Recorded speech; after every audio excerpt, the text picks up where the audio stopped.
Hello viewers, this is Paladin of Odin, and this is some more Magic the Gathering Online.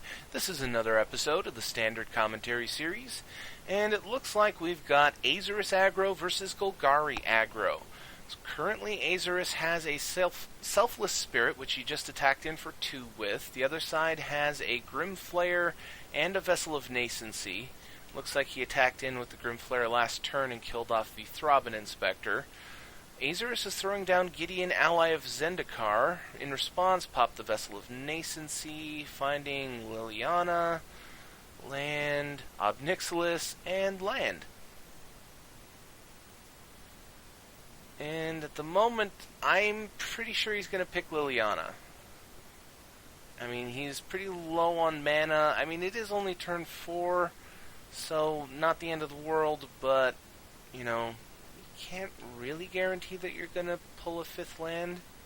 So, and her first ability is going to be helpful against Gideon, since turning a 2-2 into a 0-1 is, you know, very helpful. Especially if you continue to attack with your 2-2 trample, because a 0-1 is not so good to block against the 2-2 trample. So, turn 4 for Golgari. You know, things are looking up for Azorius.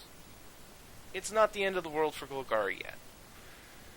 And it looks like he's going in for the attack. Now, there are some cheap buff spells in green. I just cannot remember the name of it. Okay, never mind. He wanted the block so that he could go to Delirium. Tireless Tracker, but the card I was thinking of is 1 green and +2/+2, and your creature gains hexproof until the end of turn. I just cannot for the life of me remember what the name of that card is. But Evolving Wilds after a Tireless Tracker gives him 2 clue tokens and a land. And honestly, things haven't changed a whole lot on the board. The other side is manning up his Gideon for this turn and attacking all in. Selfless Spirit has flying, so he can't be blocked, and he didn't want to lose his Tireless Tracker to a creature that he can't kill. So he takes the 7 damage, goes down to 8, and surprisingly, Azorius passes the turn with 4 mana open. Now he is playing blue, so he could have, you know, counter spells or bounce spells. White has some good creature kill or removal. He's attacking in with the Tireless Tracker here. He didn't pop the clue tokens to put the end to Gideon. And now I can see why. He has Ishkana.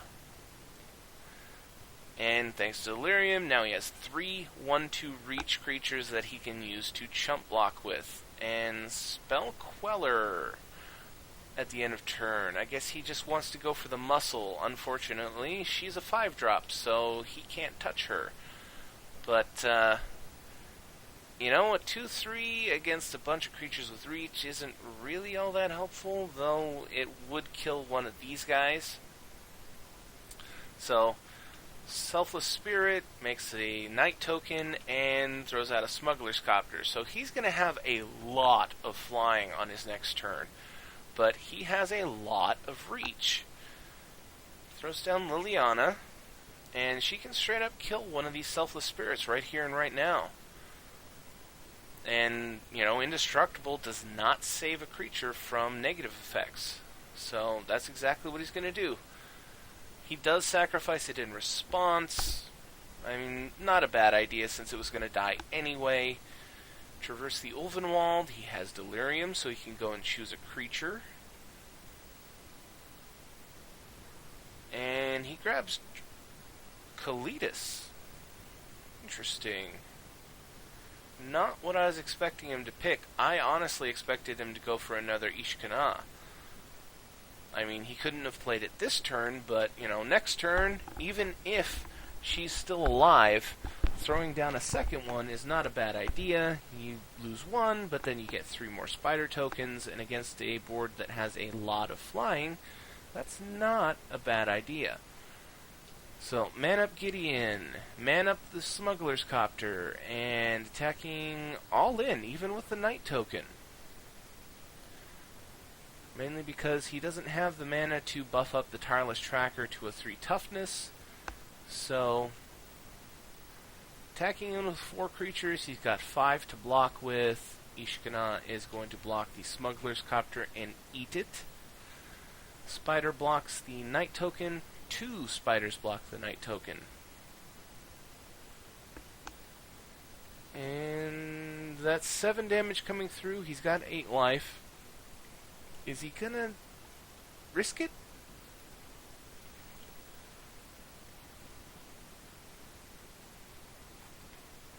Okay, chump blocking Gideon. That's a lot less damage to take.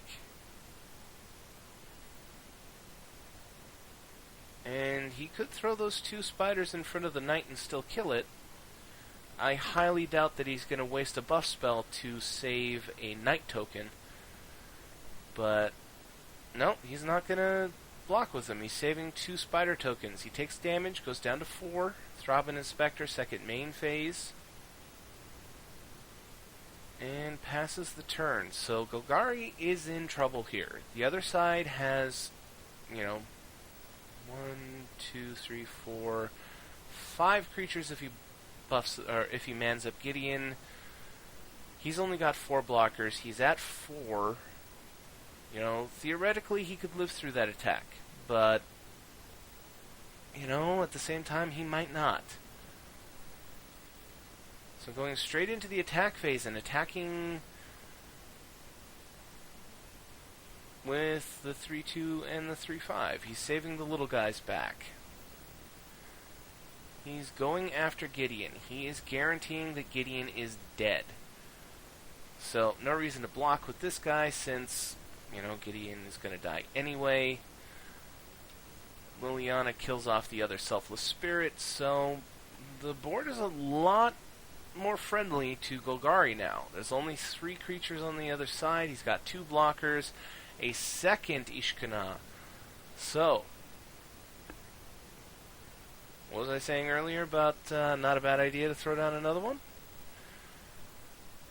So now he's going to have the 3-5 reach and 5 1-2 reach creatures to block with. The other side popped his clue token. Things are looking very unfriendly for him, and he draws his card and concedes. Even though he's at 20, he very easily could have stayed alive for, at least 2 turns, if not 3. And in that time, you never know what you're going to draw. But he decided it'd be a better use of his time to concede here, move on to game 2, and hopefully get a better outcome next time. I have to say, I honestly was not thinking that Golgari was going to be able to pull this one back, but, some very strategic plays. Liliana was actually very helpful getting rid of those Selfless Spirits, which are a pain to deal with in any other way. And, double Ishkana. You can't really beat getting, a total of 4 creatures for the price of 5 mana. And then getting to do it twice, 8 creatures for the total of 10 mana, and they can all block flying, which is really nice against Azorius since it looks like a lot of his creatures do fly.